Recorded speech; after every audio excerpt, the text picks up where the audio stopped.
Welcome to the Wonder Woman Club podcast. We bring you conversations that will inspire, empower, and educate you to thrive both in business and in life. My name is Vash Naidu, and I'm your host, an intuitive fempreneur coach and the founder of the Wonder Woman Club, a global community of phenomenal women doing phenomenal things in the world. Let's get started.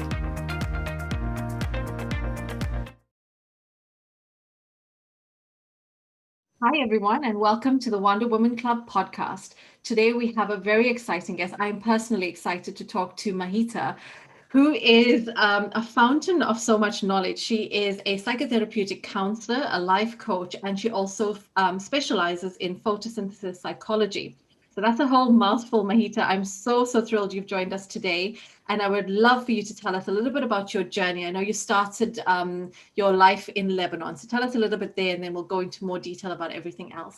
Sure. Thank you for the introduction, Vash, and thank you for the invitation. I'm very excited to be part of your podcast. Yes, I was born to a Lebanese father and a Spanish mother in Beirut, Lebanon.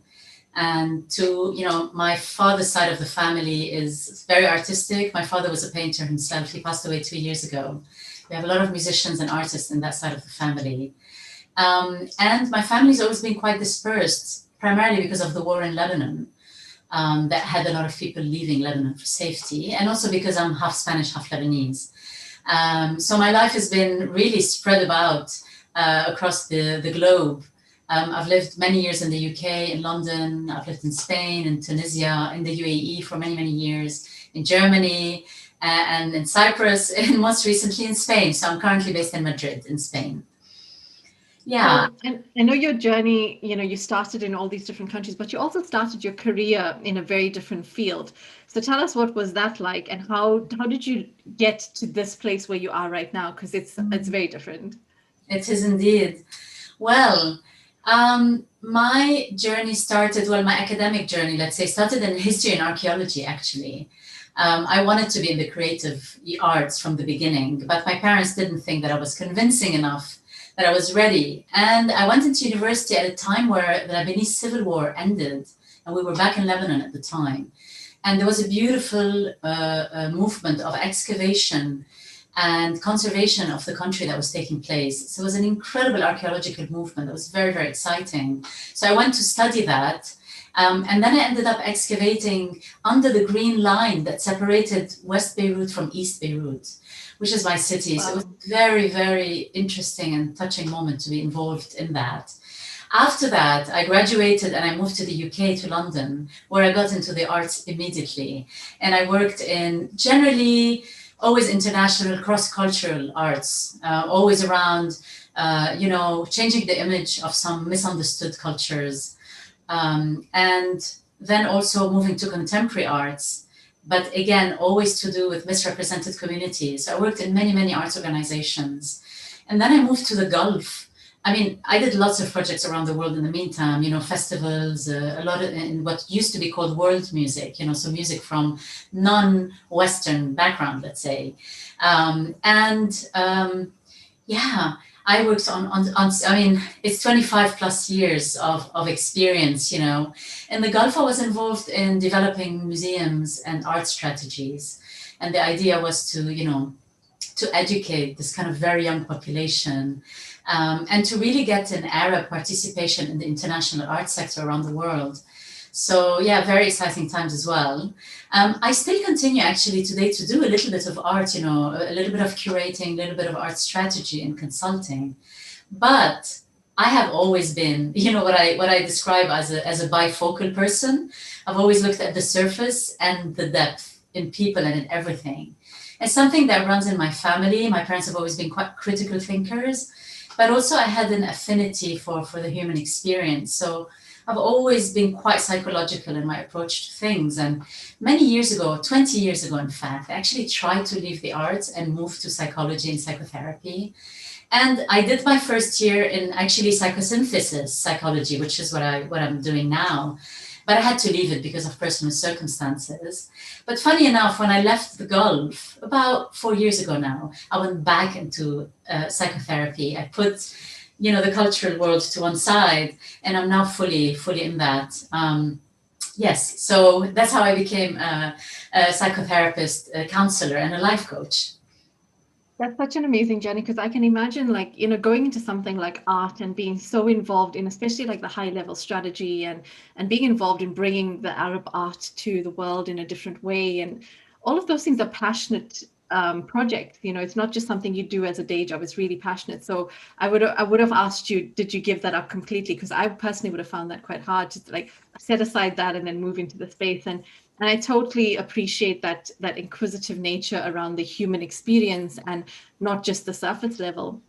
And for our listeners, tell us what is the psycho or the psychosynthesis psychology, what that is, and how you have implemented that in what you do now day to day. Yes. Well, psychosynthesis psychology is a very beautiful, humanistic, heart centered, spiritual psychology. It's very holistic in its approach. So it conceives of the human being as primarily a spiritual being. And so, in that sense, it's very holistic because some psychologies really are very much rooted in the past, in the unconscious. Some are very pragmatic, very behavioral oriented. Some are very trauma focused.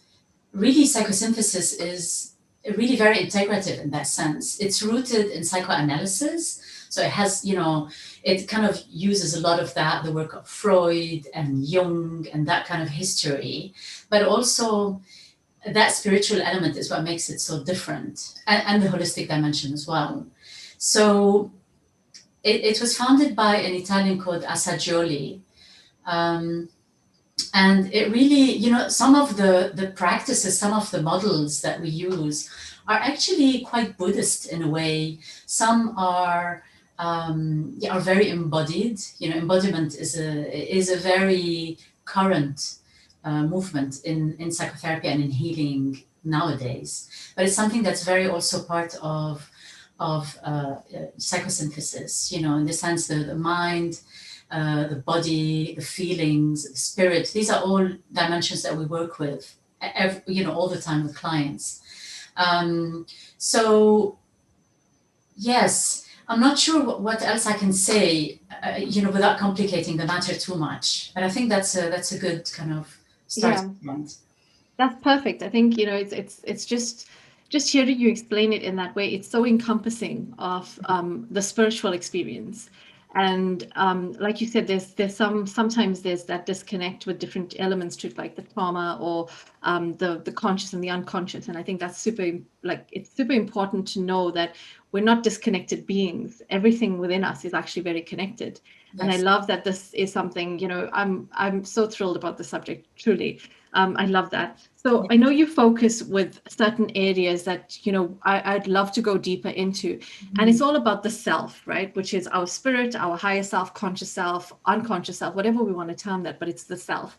And when you work with individuals and you've experienced this in your own journey as well, what does what is self-alignment and how does one go about becoming aligned? Because we live in a world where there's so much that's going on all the time. We have so many different hats that we wear.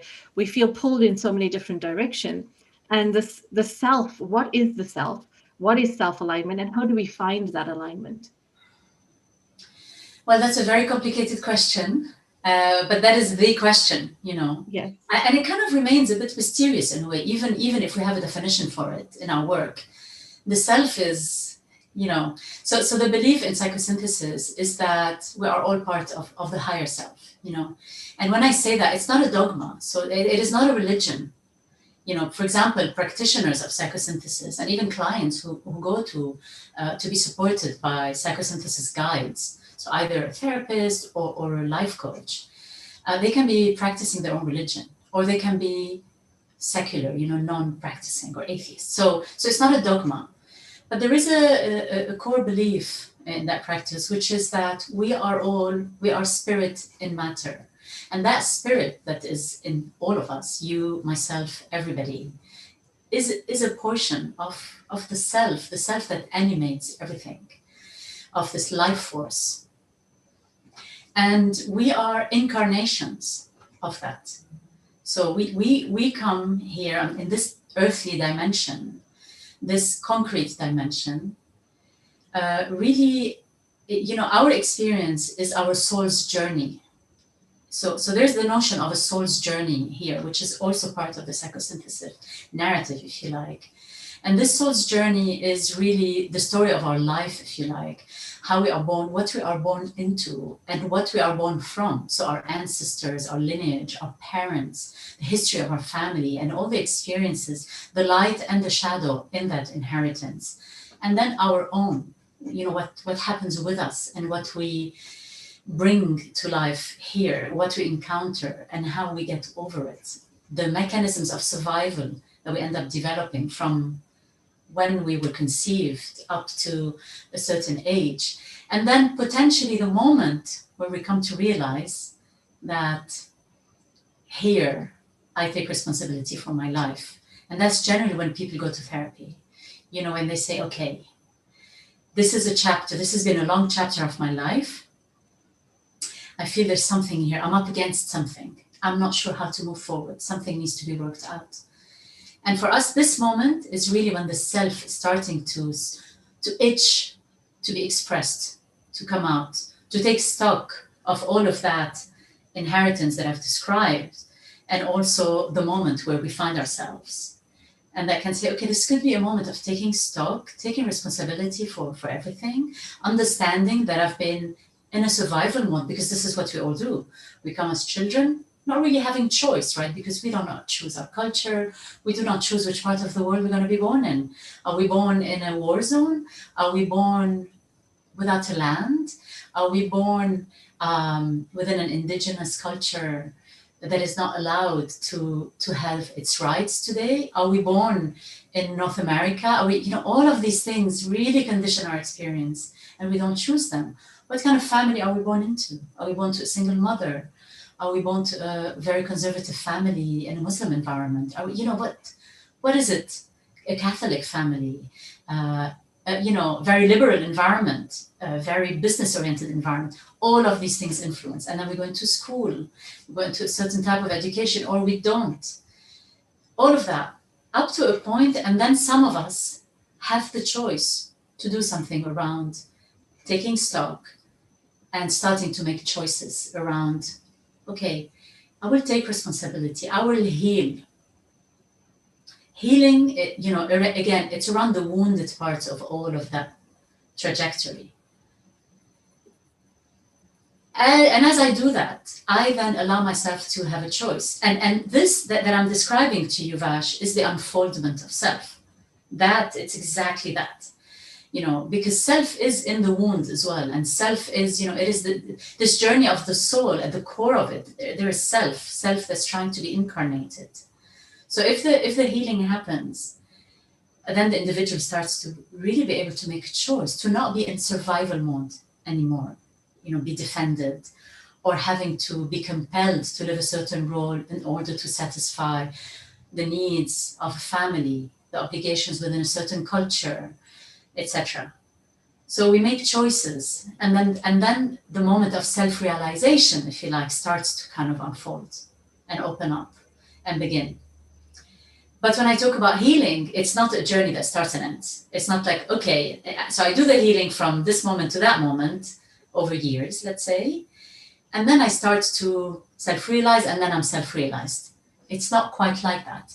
It really is a practice. So this kind of healing attitude to life, that's just a lifestyle, and that's how also we kind of conceive of it in psychosynthesis. It's consciousness arising and living consciously then on.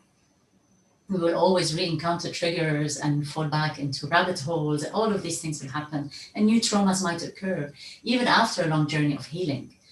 Life carries on. But there's this perspective and this attitude to life around living consciously, being awake, and this unfoldment that never ends. That is amazing. I've written so many notes and so many questions just from that. When you talk of the process, the unfoldment, I love that term, the unfoldment of self. Yes. you mentioned we're born in different circumstances. Like I was born in Africa. The opportunities I had is not the same as someone that was born in the UK. And so there's these different journeys we've been on. And we always look at, the limiting beliefs, the things that hold us back, and they start to form within us through our experiences. And so when you talk of self, Mm, how do you work around, the person A is deciding to they've made that decision for themselves to start to look at themselves, to start then that journey, what that looks like, and then to start taking responsibility, which is a hard decision in itself to make.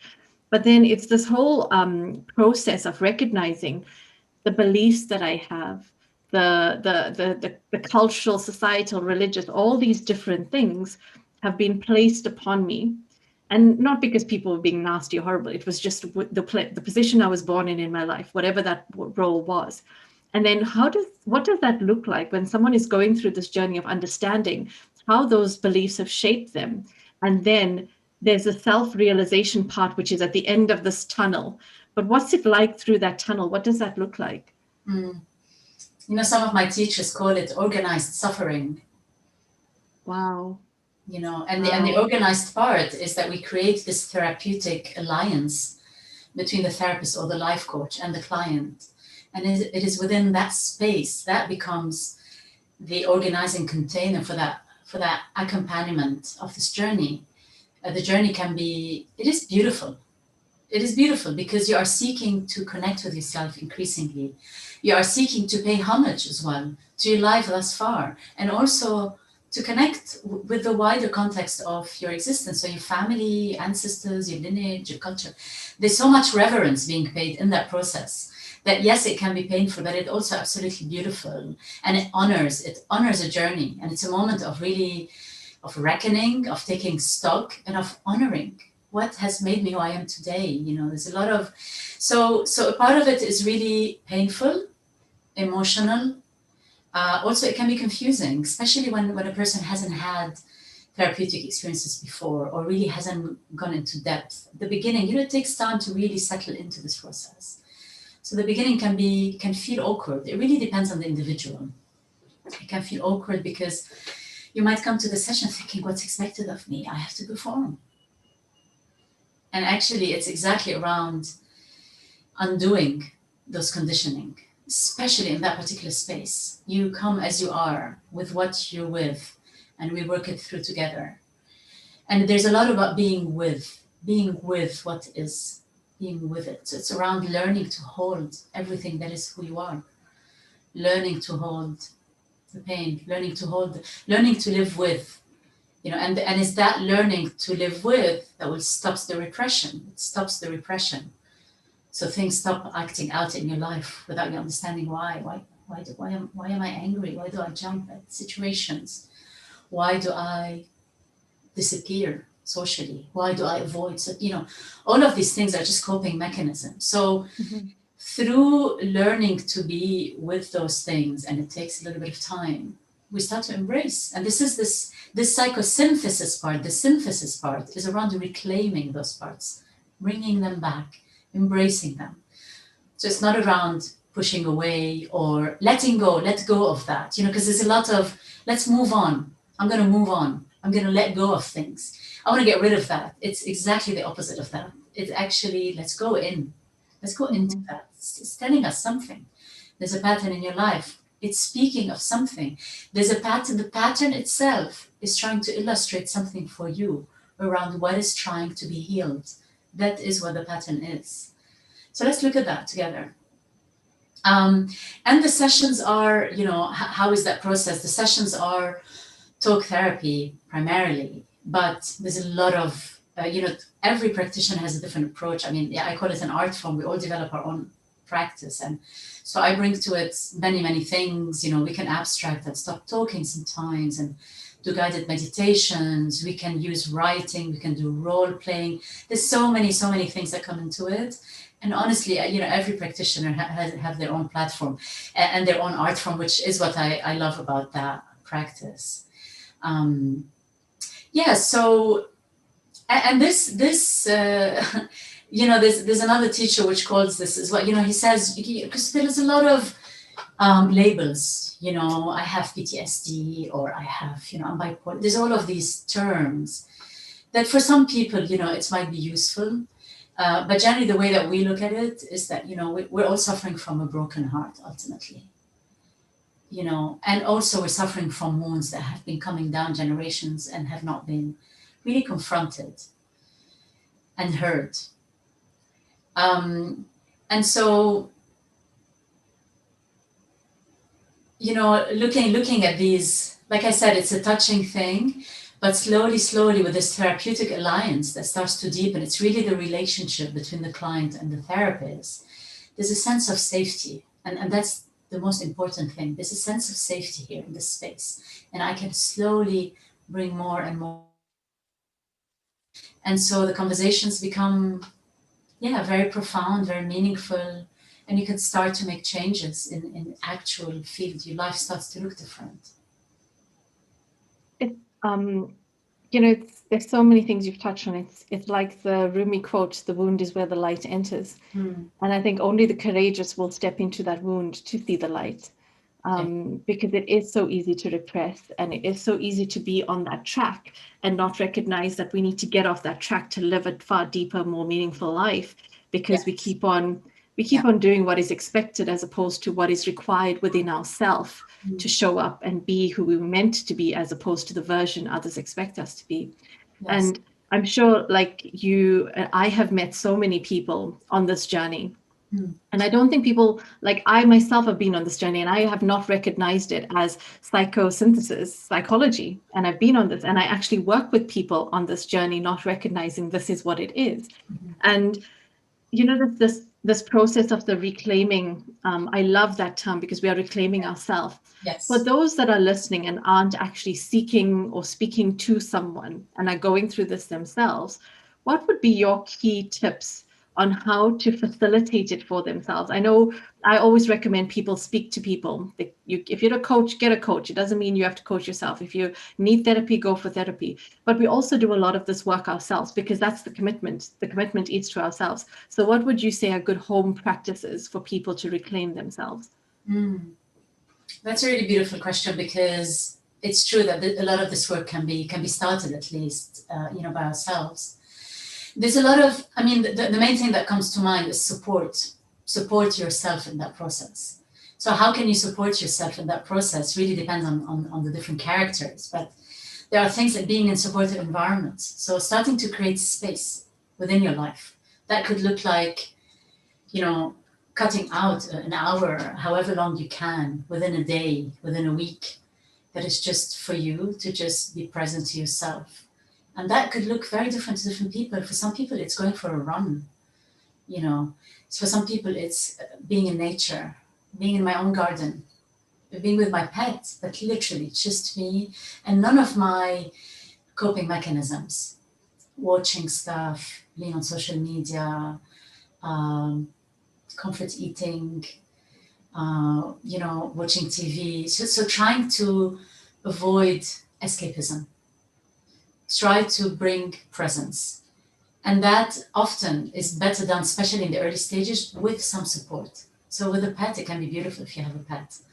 In nature, running, listening to music, just doing something that you love, a little bit of yoga, meditation if it's something that you do, but the idea is writing, actually journaling can be a really nice, simple way. The main thing is to think not big projects. I'm not here trying to achieve something big, because if I'm saying today I'm going to start a journal and I'm going to be doing this journal every hour at 8 in the morning at my desk journaling, I have to meditate, and meditation looks like that, and I have to do that. A lot of us tend to go into it like this, and what we end up doing is we're still in our patterns. It just looks like we're practicing something that looks like healing or self-connection, but we're actually in the pattern. It just looks different on the outside. So the idea is to just remember that this is not a big project. On the contrary, we're trying to be humble about this. We're trying to make this very real and small steps. Just try whatever comes naturally. Don't force it. And to just carve time, more and more and more time. The other thing that helps is also, if you're somebody who's into reading, read supportive texts. What quote, if you're drawn to a certain book, if you're drawn to a certain quote, there's a reason. There's a reason why you keep looking at that quote. There's a reason why you've printed that quote and hang it at your desk. There's a reason why, you follow certain people on Instagram. So look at what's behind that. Why is this talking to me? Look at the writer, and really give yourself those supporting elements that are going to take you further along that journey and speak to this journey. There's a message in there that is core for you. It's around connection. It's around community. It's around, for women, around your feminine, around the divine feminine. For men, it can be around, the heart, emotions. There's just so many things that people are drawn to, and there's a very good reason why. So really get curious about what is calling you at the moment, and that can be a very big door onto the next journey ahead. So that's a starting. The other thing is making choices around becoming more intentional. This, social media is such a big thing for us nowadays. Netflix, all the things that we have ready at a fingertip. We sometimes need to, especially if we're trying to enter into this journey, make some choices. Why are you following this, that, and the other? And how are these things making you feel? Are these making you feel intoxicated, bitter, angry, frustrated, like you're not good enough? Or are they inspiring you? Just think. If you can make a choice, let go of those that are not helping you feel better. Stick with those that are making you feel good. So it's around spring cleaning a little bit, your environment, your influencers, whatever that is, the music you listen to, the news, the things you read. It's just changing your environment to really create a space for you to get into that healing space. I think, those are all such great and small tips. Like sometimes, like you said, we think Yes. it's this huge, Yeah. like leap, and then because we make that leap so far ahead, we will jump it and then we can't commit to it, or we don't even try because we made that step so far ahead and we're just not doing the little baby steps. So I think that's so, so important. And finding what works for you is really important, because everyone's version, the simplest of things, everyone's version of success is different. Everyone's version of peace is different. So what does that look like for you in your own self journey? And I think that's super important to take that into consideration first before you decide on what you're going to do, based on someone else's version of spirituality or a well-being or whatever that might be. And you touched on, again, so many things, and I wanted to ask you, there's one question I want to come back. It's a bigger question, but I want to ask you the smaller question. Is, you talked about support, and I think holding space is so important. It's like a holy grail for me, the people who are allowed to hold space for me, because those people are the people I will value, I can feel safe with, I can trust, and I know whatever is shared is held in some form of sacredness that is not going to be divulged, shared, or thrown back at me at some point, irrespective of whether that relationship or friendship lasts a lifetime or not. And I think that in itself is a huge task of its own. So, what would your advice be in finding and recognizing those individuals that you should allow to hold space for you? That's such a key. I mean, it's a beautiful question, and it's a difficult question, and it's something that finding your tribe is something that I love. It's very common with the clients that I work with. Yeah, it's tricky. It's tricky because, again, it's very dependent on people's life and the environments they live in. I work. Some of my clients are female, and they live in environments where they don't have the freedom really of movement and of choice, the way that others might in other parts of the world. So for that, how do I find my tribe? It's complicated. So luckily, there is the virtual world, for people who don't have that kind of freedom. And the virtual world starts with those people that we follow on social media, those YouTube channels that we can sit and watch. We can resonate with a community that is interacting. There's a lot of groups, there's Zoom meetings, there's a lot of things that are happening nowadays, especially it's been very, very enriched since COVID. One of the, if we can call it silver lining of COVID, has been this abundance that's come up online and on social media of offerings and access to other people. So for people who don't have this freedom of mobility and of choice, this can be a great opportunity to find like-minded people. Clubhouse is also a space where a lot of people are holding space for different in different modalities and for different kinds of needs under different banners. They can also be really supportive, and communities are being built on Clubhouse. You know, thanks to those common denominators that bring certain people under one club, or certain people end up always meeting in one particular room. There's a common purpose there. So this is a tribe of sorts that you might resonate with. The other thing is to really, accept that when we are, beginning a new journey and spring cleaning our life, some of our relationships are also going to go.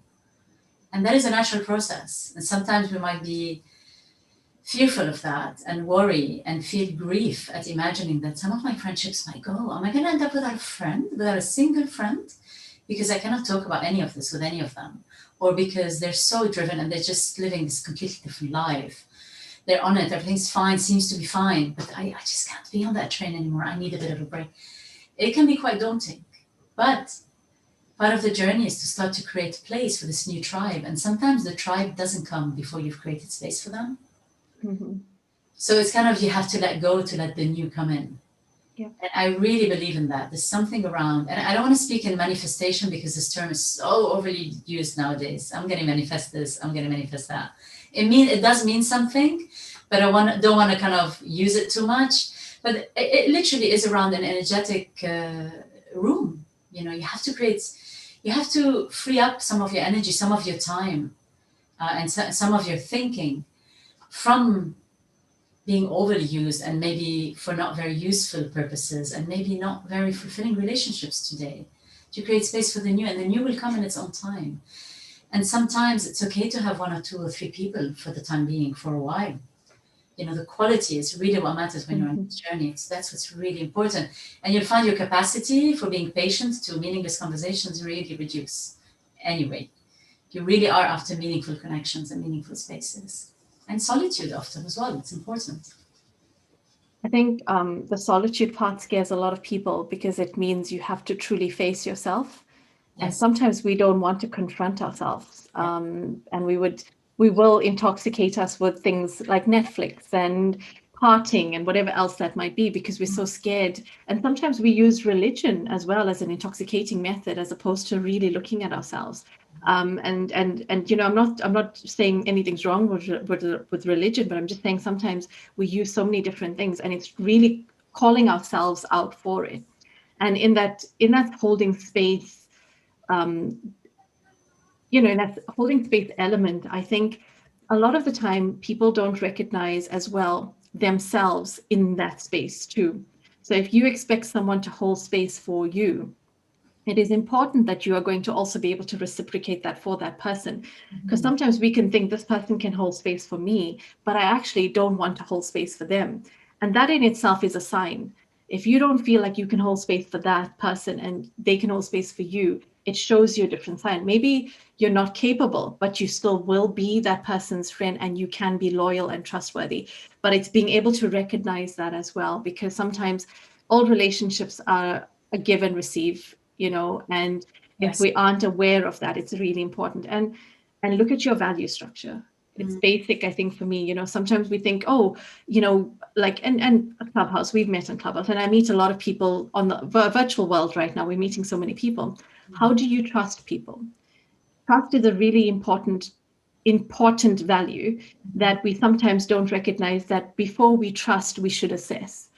And I think that's important as well. We should really assess people and use our own discernment and watch people's actions as opposed to their words, because that will show you who they really are. So I think if you're going into that space, because I know when it comes to working in trauma, when it comes to working with things that are so crucial to yourself and how you view yourself, and you share that with somebody else, they don't know how to hold space for you, they don't know how to respond, or they share that with someone else and they violate your trust. It's the most horrible feeling to go through that, especially when you're in a vulnerable state dealing with certain levels of trauma.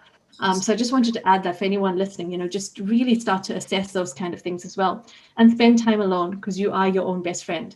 The moment you recognize that, is when there's so much more power in your life, and then there's so much more power in the relationships you choose, because you recognize what value you hold for yourself.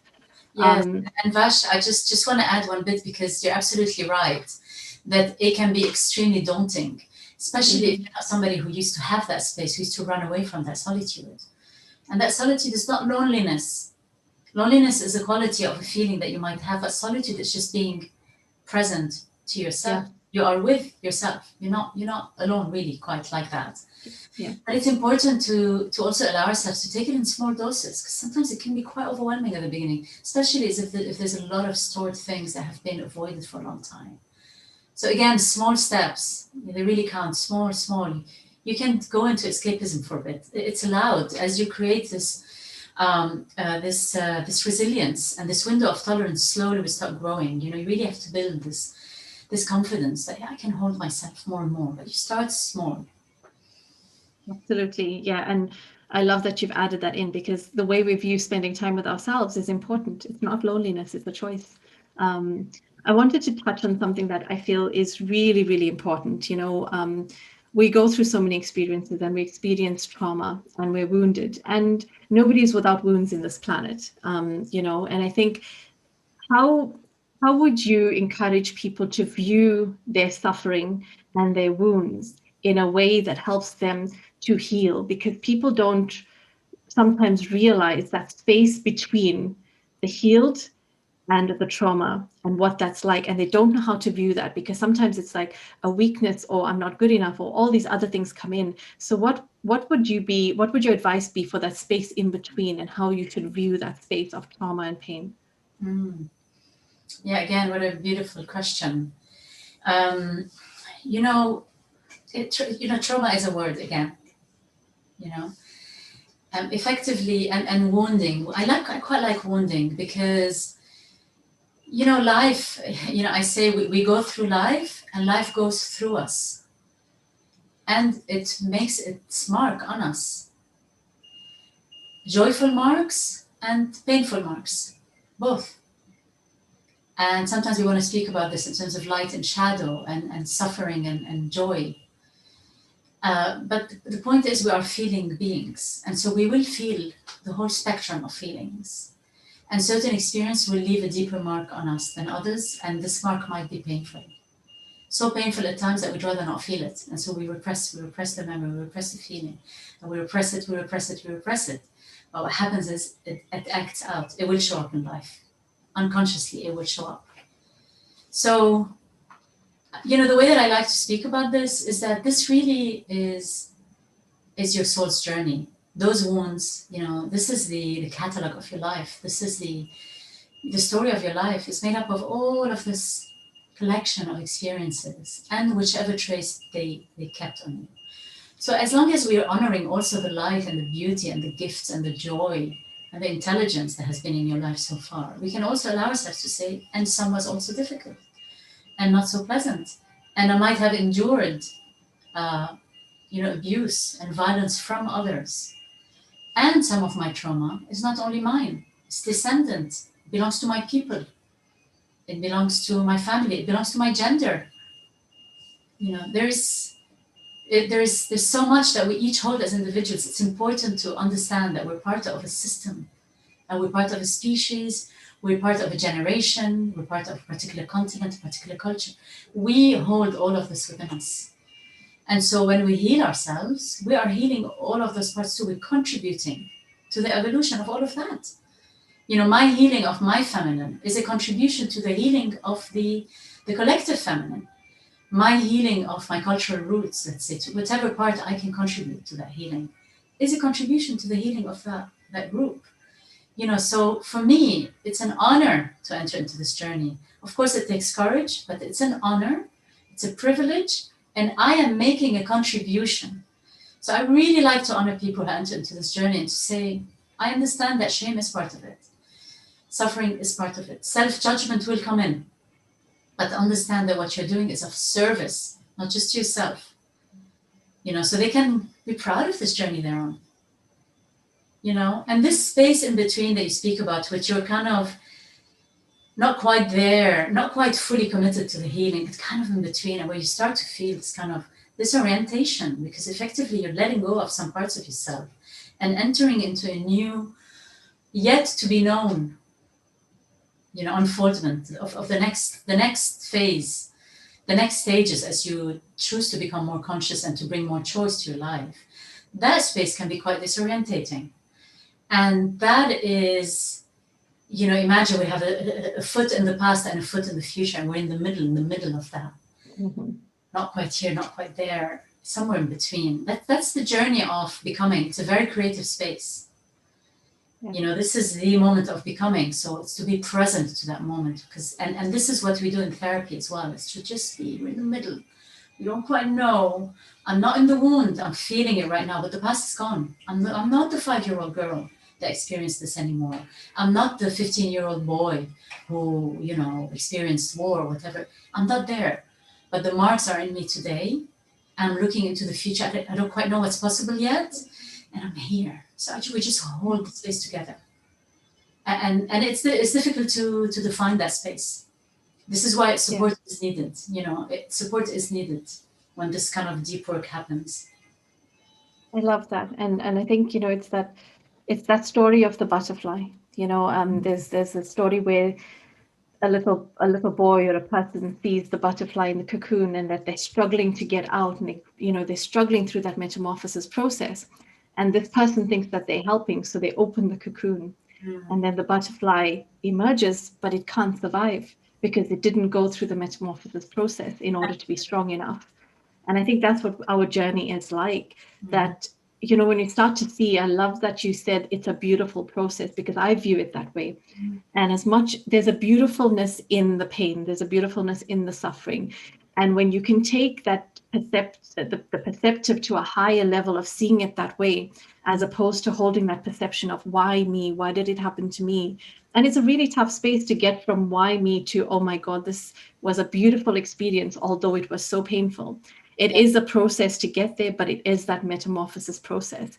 And when you can get to that point of seeing the beauty in the pain, the beauty in the journey, and the beauty in that, and I think, it's also that it's not finished, it's continual. We don't just self-actualize once, we self-actualize through all these different experiences.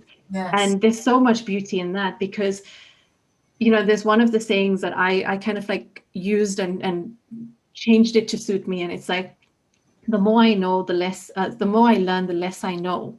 The more I become, the further I am away from ego. And I think that's what it is. Like, the more we become this true self, we forget the egoic perceptions that we have, and we hold a higher spiritual, higher self perception. Yes. That, if you want to take it to the religious point, it's the point where our creator, maker, whatever you want to call that, holds that version, and we can enlighten ourselves to that version. So this Yeah. has been such a beautiful, beautiful conversation. I want to have you back because I could go on with this topic. I want to thank you so much for sharing your wisdom and your enlightenment. And, and it's not just that, it's the way in which you share it that is so deep and meaningful, but so real and honest. That I think is so important, because there's a genuineness about it. And it's, everyone talks about authenticity, but I think when you're really genuine about something that's from your core, and I really, really appreciate you sharing with us in this way today. And we will definitely have you on the podcast again. So thank you so much, Mahita. And I'm looking forward to our next session. Thank you so much. It's been a pleasure. And like you said, there's so much more that I want to say. Can I just add one thing? Absolutely. Because the beauty that you speak about, Vash, is really important, and it can really encourage people to enter into this. And I think the beauty also is part of it's really an experience of when we start to increasingly meet ourselves. So it's a journey of self-discovery and self-connection. It's an actual experience. When you just feel like, something just clicked. I just met myself here for a moment. The other part as well is the authenticity. Just to be authentic for a moment, there's something very beautiful about that. And there's something very beautiful about taking responsibility.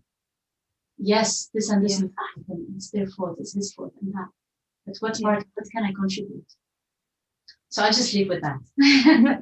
That's amazing, because like you've touched on that, and I just think I also want to touch on something now, because it's that accountability and responsibility part that we always look to others. And we always say this happened because that person, this person, and we get to that point, and we need to stop and just say, okay, whatever that was outside of me, let me look internally. what was my contribution? What was my part? What did I need to learn? What did I need to heal? What did I need to expand on? What did I need to give or share? And Yes. that is such a deep, deep like space to be in. There Because is if we can, the, yes, what was going to unleash is your purpose. yes. That is what gets unleashed. That's your contribution. Absolutely. I think, God, we can go on. I know this, Yes. and I want to. We will come back and we will talk about this more. So thank you so much. I want to make sure that our episodes are digestible for everyone. But thank you so much for listening. And if you have questions for Mahita, you're welcome to DM me. You can find me on Instagram, Facebook, anything like that. The links will be posted below for both Mahita and I. But yeah, if you have any further questions, do let me know, and we can get on this topic again, and we'll go deeper into this. So I appreciate you so much, Mahita. Thank you. Thank you so much, Pash.